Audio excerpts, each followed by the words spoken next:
टूनी नाम की एक चिड़िया थी जो बहुत छोटी सी थी लेकिन बहुत परिश्रमी थी। वो हर दिन काम करती थी, मेहनत करती थी और रात को अपने बने हुए घर में आराम करती थी। एक दिन किसी ने उसके दरवाजे पर दस्तक दिया तो टूनी ने सोचा जाके देखती हूँ कि कौन है। अरे अभी कौन आ सकता है, चलो जाके देखती हूँ कौन है। इस तरह वो उठ कर गई देखने के लिए कौन आया है और उसने देखा काला कौवा था। अरे कौवा भाई, आप अचानक से कैसे आना हुआ? अब मैं क्या बताऊं टूनी बहन, मेरा घर टूट गया है।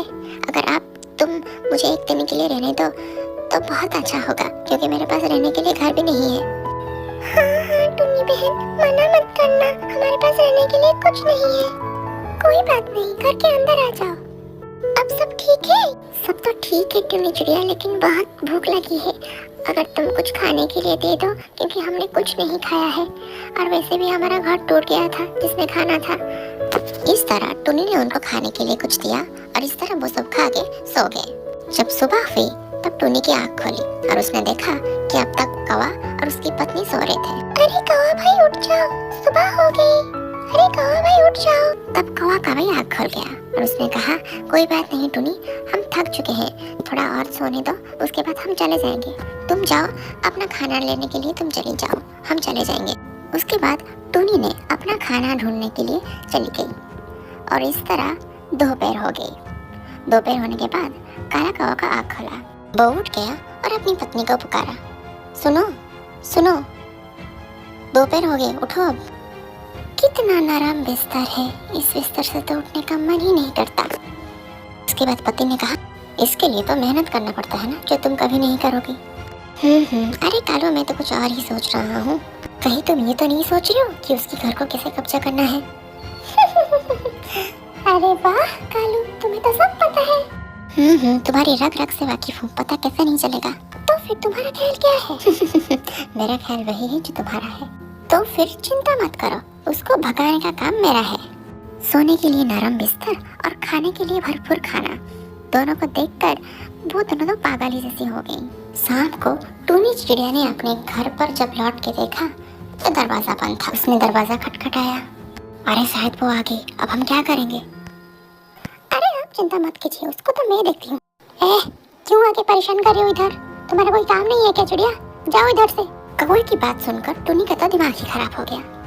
गौरी, कैसी बातें कर रही हो? मेरे घर को अपने घर बता रही हो क्या?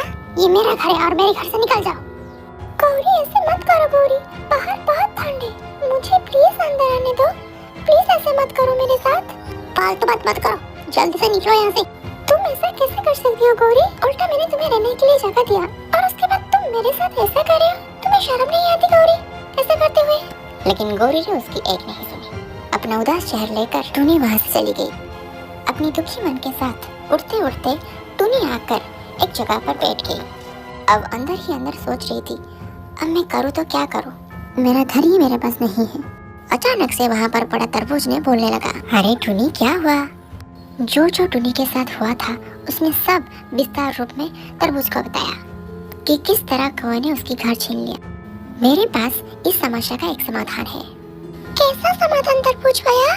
अगर कुछ है जल्दी से मुझे बताओ। ये जो मेरे साइड में तरबूज पड़ा हुआ है उसके अंदर तुम रह सकती हो। लेकिन तरबूज के अंदर कैसे रहूं? चिंता मत करो, ये तरबूज अंदर से खोखला है। तुम थोड़ा सा अपना चोंच मारने के बाद ये तरबूज खुल जाएगा और तुम रह सकती हो। मेरे पास तो कोई दूसरा उपाय है ही नहीं, तो मुझे तो यही माननी पड़ेगी। चलो देखती हूँ। जब टूनी ने अपना चोंच मारा तब अंदर एक बहुत ही खूबसूरत और मुलायम सोने के लिए बिस्तर था। तो टूनी ये देखकर बहुत खुश हुई और अंदर चली गई और आराम से सो गई, क्योंकि बाहर से ज्यादा अंदर बहुत ज्यादा गर्माहट थी। रात भर आराम से सोने के बाद जब सुबह हुई तो टूनी की आँख खोली और वो चली गई उठकर अपना खाना लाने के लिए। देखा, थोड़ा सा डराने के बाद कितना अच्छा बना बनाया घर हमें मिल गया। हमें इसके लिए तो कोई मेहनत भी करनी नहीं पड़ी। देखा मेरा कमाल। हाँ, कब्जा करने में तो तुम माहिर हो, इसमें तो तुम्हें कोई भी नहीं हरा सकता। अब ये छोड़ो, अब खाने के बारे में सोचो, क्योंकि सारा खाना तो तुमने खाकर खत्म कर दिया है। अब क्या खाएंगे? देखो खालू, मेरे खाने के ऊपर नजर मत डालो, ठीक है? वैसे भी मैं बहुत पतली हो चुकी हूँ। ठीक है, अब चलो खाना लाते हैं। अरे कालू, ये क्या? ये तो टूनी चिड़िया है। और ये क्या? ये तो दरवाजे के अंदर घुस गई। ये तरबूज के अंदर कैसे घुस सकती है? गौरी, ये सब फालतू बातें छोड़ो। अब तुमने तो उसका घर कब्जा कर लिया और तुम्हें अभी भी मतलब मैं क्या बोलूं तुम्हें, मुझे कुछ समझ में नहीं आ रहा। तो तुम तो चुप ही रहो, तुम चुप ही रहो। मैं जाके देखती हूँ कि अंदर क्या है। मैं तो देख कर ही रहूंगी। अरे ये क्या? ये तो आराम से सो रही है अंदर, तरबूज के अंदर। वाह, कितना खूबसूरत घर है। मुझे तो अभी यही घर चाहिए कालू, मुझे यही घर चाहिए। पता है उसका घर कितना खूबसूरत था, मुझे तो वही चाहिए। कोई तुम्हारा दिमाग तो नहीं खराब हो गया? तुम्हें अब ये घर भी चाहिए? लेकिन इसमें मैं मदद नहीं करूंगा। मदद तो तुम्हें करनी पड़ेगी क्योंकि तुम भी वहाँ पर रहोगी, ठीक है? अकेले में नहीं रहूंगी। उसके बाद उन दोनों ने कुछ प्लान बनाया और प्लान के बाद वो उड़ चले अपने प्लान को अंजाम देने के लिए। टूनी के घर के पास वो जाके खड़े हो गए और बुलाया, टूनी, टूनी, जल्दी आओ टूनी, टूनी, ए टूनी। आवाज सुनकर टूनी ने दरवाजा खोला और बाहर आ गई। अब क्या हुआ? अब क्यों आए हो? अरे टूनी, वो ना जो बुलबुल है ना, उसकी तबीयत बहुत खराब है। वो ना तुम्हें ढूंढ रही है, बोल रही है कि टूनी कहाँ है, टूनी कहाँ है। जाओ, अपनी दोस्त के पास नहीं जाओगी? ये सुनकर टूनी बेचारी अपने दोस्त बुलबुल के पास चली गई। तरबूज का घर पाकर ये दोनों कौवे बहुत खुश थे और जल्दी से जल्दी अंदर चले गए और आराम करने लग गए।